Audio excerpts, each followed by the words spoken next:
My dreams are nightmares.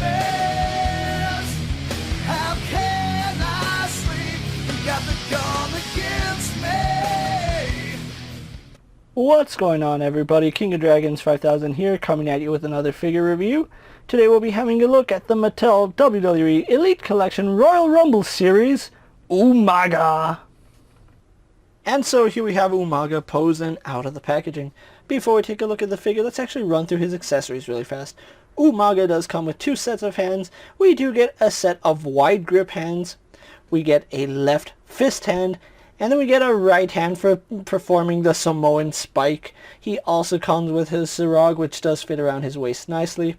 Other than that, Umaga doesn't come with anything else. I don't know what more you'd want to include with him. Maybe a set of like flat hands so he can deliver chops and whatnot. But overall, still really happy I have this figure in hand. So what we're going to do now is take a little break and get a closer look at Umaga.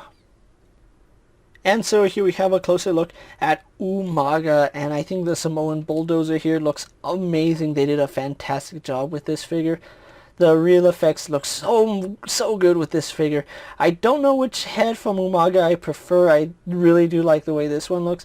I kind of wonder what the previous Umaga face would look like if they use the real effects. Unfortunately, I don't have the original Umaga figure. I don't know why I passed on it. Umaga was one of my favorite big villain characters. So yeah, I don't know why I passed on it. I think it's because the legs seemed a little bit too long.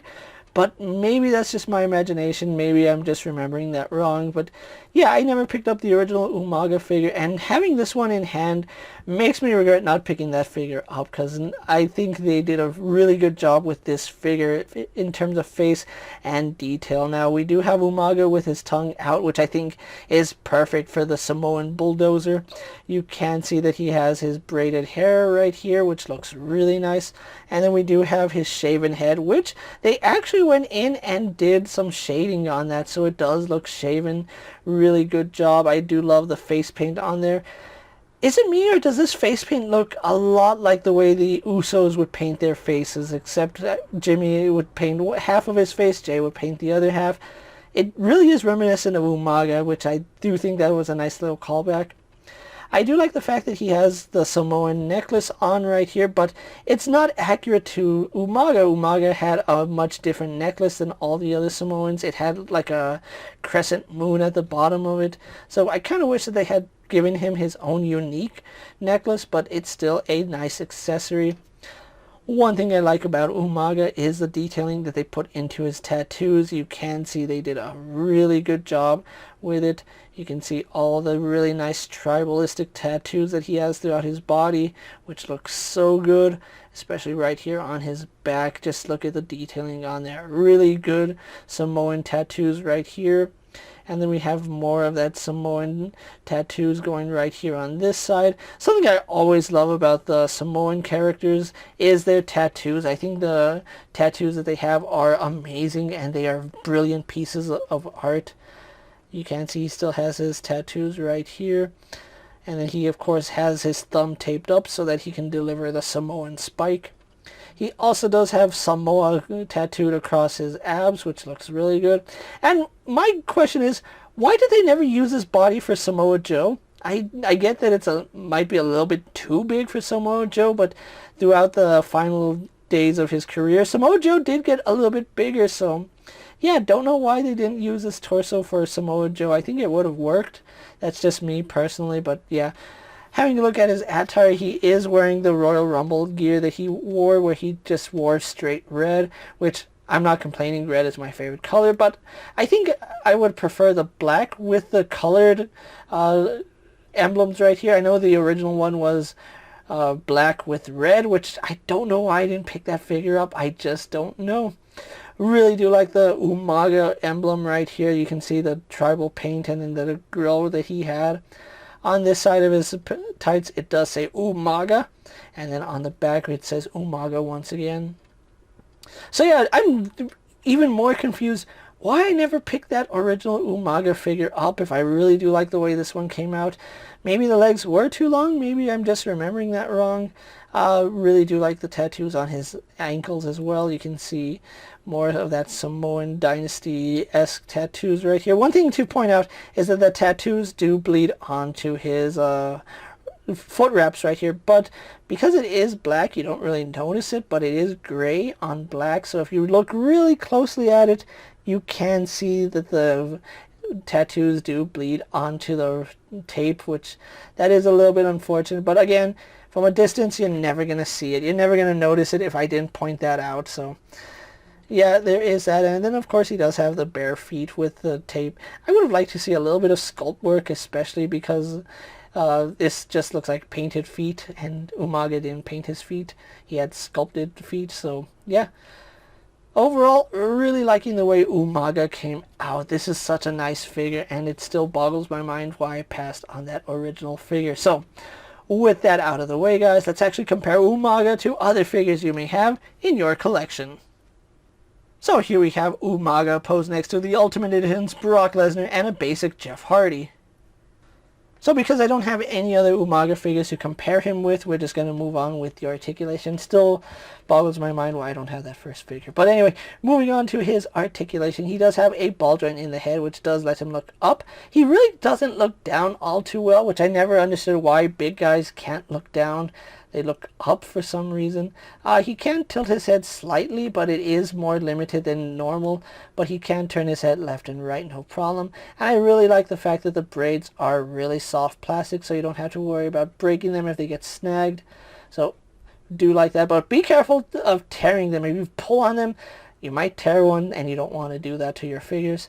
So, moving on to the rest of his articulation, we do have ball hinges here at the shoulder, which do go out and around. He does swivel at the bicep nicely. Single bend at the elbow, giving us a little less than 90 degrees because of the elbow pad, but I think his arms are bigger and they wouldn't even get to 90 degrees. Even trying to force it, it doesn't want to go, so maybe his arms are incapable of 90 degrees. I don't know, I'll take one of the elbow pads off and test it later, but he does have a swivel hinge at the wrist. We do have an ab crunch which leans back about that far, leans forward about that far. He does have a waist swivel which works fine. Legs do kick forward to about right there. And then he is on those ratchet joints, so he doesn't really go much further than that. If you try pushing it, there's a chance you may snap that peg, which I'm not in the neighborhood of snapping a peg. But he does rotate at the thigh really nicely. Double bend at the knee, giving us a lot of good range. Umaga had this kind of range too, and that was scary, to be honest. He does have a swivel at the calf, has a hinge in the ankle going back and forward, and then of course we do have rocker ankle for Umaga. So overall, pretty good articulation, and it's the standard that we've seen from Elite figures. And for a big guy, he has some pretty good articulation, and that's to be expected because Umaga could move for a guy his size. I'm always amazed at how fast these big Samoan characters are. So with that out of the way, guys, let's actually get him posed for my final thoughts, and then we'll wrap up this review. And here we have the Samoan bulldozer Umaga pose for my final thoughts. And overall, Mattel has done a really great job with this figure. They did a really great job with the original Umaga figure. I just don't understand why I never picked it up. That's one of the greatest mysteries in life that we'll never have answered. But this is still a really impressive figure, and I am liking the way Umaga came out. If you haven't picked up any Umaga figures, this is your opportunity to pick up a really solid Umaga figure from Mattel. They have only released 2 Umaga figures, and it was the Elite, was it 46? I want to say it's 46, but I know I'm mistaken. It was a really old wave too, but Umaga here is done exceptionally well, and I am really glad that I was able to find the Royal Rumble version of Umaga. Now, originally this was a Target exclusive, and I never saw the Royal Rumble series at all in stores. I heard rumors that they might have been in stores, but I never found a set, to be quite honest. And it wasn't dawning on me that I might never find this set, but thankfully sites like Ringside Collectible and Amazon did put them up for sale. And I picked up my Umaga from Amazon, and I only paid $20 for him plus taxes, which is pretty good. That's what I would have paid at retail. It is unfortunate that Target has no idea how to handle exclusives, and the fact that other retailers had to step in shows the incompetence of either Target or distribution. yeah, it is something to note that Target is really bad at distribution. But if you were able to pick up your very own Umaga figure, you know exactly how good this figure is. I really love the fact that he comes with a Samoan spike hand. That's probably the best thing about this figure. And if you can pick him up, definitely add Umaga to your collection. He's one of the best Samoan wrestlers that we've gotten in the past, and he is a really nice character to own. So if you haven't already done so, order yourself Umaga from either Ringside Collectibles or order him on Amazon. With that being said, guys, I'm King of Dragons 5000. Don't forget to like this video, leave a comment, subscribe to my channel. Go check out all my other action figure reviews as well as all my other WWE videos. Hopefully you find them informative. As always, if there's a figure you'd like to see me review, let me know down in the comments, and if it fits in my collection, I'll gladly have a look at it.